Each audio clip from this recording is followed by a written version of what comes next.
तो दोस्तों, कैसे आप लोग। आज आपके लिए मैं एक इंटरेस्टिंग बुक की समरी लाया हूँ।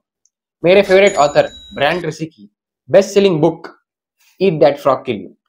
ईट दैट फ्रॉग एक ऐसी किताब है जो लोगों को हेल्प करती है कि प्रोक्रेस्टिनेशन यानी कि चीजों को टालने की आदत कम करने के लिए और अपने आप को प्रोडक्टिव वे में काम करने के लिए।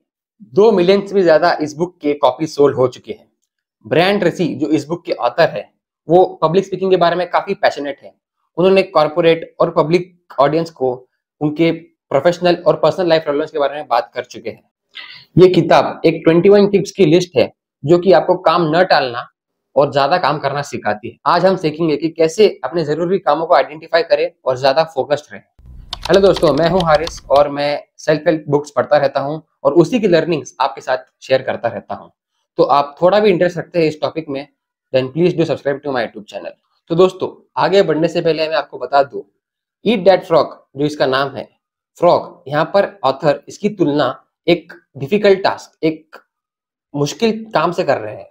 तो आगे जब भी आप फ्रॉग इस शब्द का सुनेंगे या पढ़ेंगे इस बुक में, तो इसकी तुलना एक डिफिकल्ट काम से की जा रही है। तो चलिए अपने फर्स्ट टॉपिक पर आते हैं, सेट दी टेबल। अपने फ्रॉग जो कि आपका सबसे डिफिकल्ट टास्क है, उसको पहचानने से पहले आपको अपने दिमाग में क्लैरिटी चाहिए कि आप एग्जैक्टली सच में चाहते क्या है। Clarity will help you overcome procrastination and will boost you to take a solid action. ऐसा कहा जाता है कि people who think on paper can accomplish 5 to 10 times more than the people who don't think on paper। इसके कुछ ऐसे 7 की steps है जो मैं आपको आगे बताऊंगा। Chapter 2, plan every day in advance. हमारी लाइफ की प्रॉब्लम्स तभी शुरू होती है जब हम बिना किसी प्लानिंग के एक्शन लेते हैं। ब्रायन ट्रेसी कहते हैं कि एक टू डू लिस्ट होना बहुत जरूरी है और जैसे जैसे वो टास्क कंप्लीट होते चले, हर जो टास्क आपने कंप्लीट किया उसके आगे एक टिक मार्क मारते चलो। इससे क्या होगा, आप अपने प्रोग्रेस को विजुअलाइज कर सकेंगे और ट्रैक कर सकेंगे और आपको एक अंदर से सेटिस्फाइड फील होगा कि आपने इस टास्क को अचीव किया है और कंप्लीट किया है। हम लोग ज्यादा मेहनत करते हैं और बहुत कम रिजल्ट्स अचीव करते हैं क्योंकि हमारा फोकस होता है उन बॉटम 80 टास्क पर जो कि बहुत कम रिजल्ट ओरिएंटेड है और बहुत टाइम कंज्यूमिंग है, जबकि दूसरी जगह कम टाइम में ज्यादा रिजल्ट्स अचीव करते हैं। क्यों? क्योंकि उनका फोकस होता है उन टॉप 20 टास्क पर जो कि हाईली रिजल्ट ओरिएंटेड रहते हैं और बहुत कम टाइम भी कंज्यूम करते हैं। Chapter 4, consider the consequences. किसी भी काम को शुरू करने से पहले अपने आप से एक सवाल पूछो कि ये काम करने से आपका आउटकम क्या होगा। फोकस फाइंड करने के लिए अपने आप से ये 3 सवाल करें। Number 1, what are my highest value of activities? Number 2, what is the one thing that only I can do, if done well will make a real difference? सब लोग प्रोक्रेस्टिनेट करते हैं, लेकिन हम लोग क्या करते हैं, जो एकदम high achieving high result oriented task है उसे प्रोक्रेस्टिनेट कर लेते हैं और जो लो वैल्यू टास्क है उस पर ज्यादा फोकस करते हैं, उस पर ज्यादा काम करते हैं। जो हाई परफॉर्मेंस लोग हैं, जो ज्यादा सक्सेसफुल लोग हैं, वो लोग लो परफॉर्मेंस को प्रोक्रेस्टिनेट ही कर लेते हैं, उसमें ज्यादा ध्यान डालते ही नहीं है। Chapter 6, use the ABCDE method.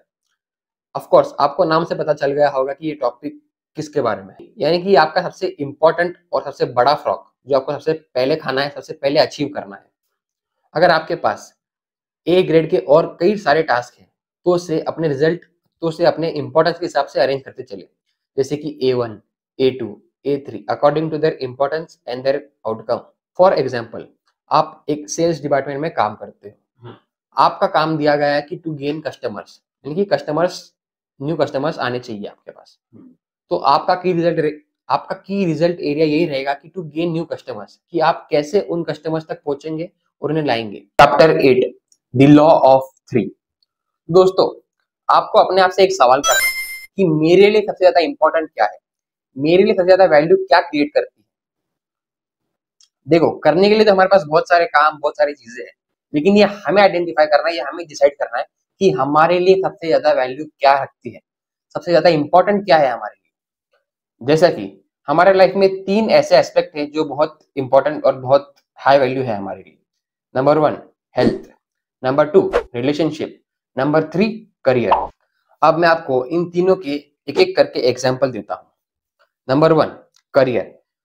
Career में आपको सोच लो कि आपको क्या अचीव करना है, जैसे कि फॉर एग्जांपल एक इस साल आपको प्रमोशन चाहिए, या आपको इस फील्ड में घुसना है, इस फील्ड में आपको इतनी इतने मनी कमानी है, इतना पैसा कमाना है। Second is relationship.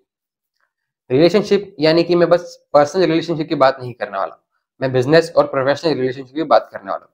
For example एक बिजनेस ओनर के लिए रिलेशनशिप गोल क्या रह सकता है, लाइक फॉर एग्जाम्पल की meeting more customers, closing new deals, और उनके जो पुराने कस्टमर्स है और जो न्यू कस्टमर्स है उनके साथ एक टाइट बॉन्ड बना रखें।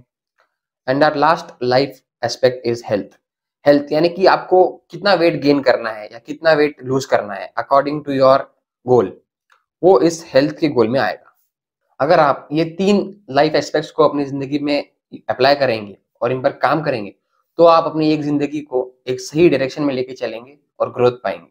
Chapter 9, prepare thoroughly before you begin. जब भी आप काम शुरू करो, तो सबसे पहले जरूरी है कि आप उस काम के लिए रेडी हो। सबसे पहले तो क्लीन अप।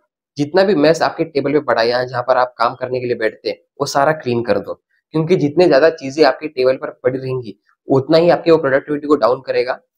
दूसरा है टूल्स एंड रिसोर्सेस, यानी कि जिस सब्जेक्ट की आपको पढ़ाई करनी है, जिस प्रोजेक्ट पर आपको काम करना है, उसके सारे फाइल्स, किताबें आप सब पहले से ही लेकर बैठ जाओ, क्योंकि ऐसा ना हो जाए कि आप ये किताब भूल गए लाने के लिए, वो फाइल लाने के लिए आपको उठना पड़ा। इससे क्या होगा, आपकी प्रोडक्टिविटी मार खाती है और यहीं से प्रोक्रास्टिनेशन शुरू होता है। तीसरा है फिजियोलॉजी। जब भी आप काम करने के लिए बैठे, तो मेक श्योर कि आपकी फिजियोलॉजी सही है, आप सीधे बैठे और सीधे बैठकर काम करें।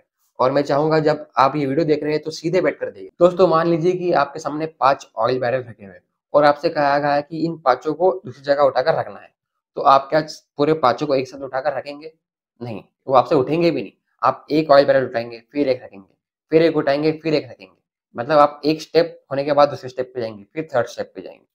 अगर आप अपने वर्क में प्रोडक्टिव होना चाहते हो और हाई रिजल्ट्स अचीव करना चाहते हो, तो आप ऐसा कर सकते हो, क्योंकि वो आप काम पहले कर चुके हो और आपको वो काम करना आता है। लेकिन कभी-कभी हम चीज़ों को टालते हैं इसलिए क्योंकि हमें वो काम करना आता ही नहीं है। फॉर एग्जाम्पल आप एक कंटेंट राइटिंग का काम शुरू कर देते हो, तो अगर आपको काम आता ही नहीं है, तो 100% आप प्रोक्रास्टिनेट करने ही वाले हो। Same with typing.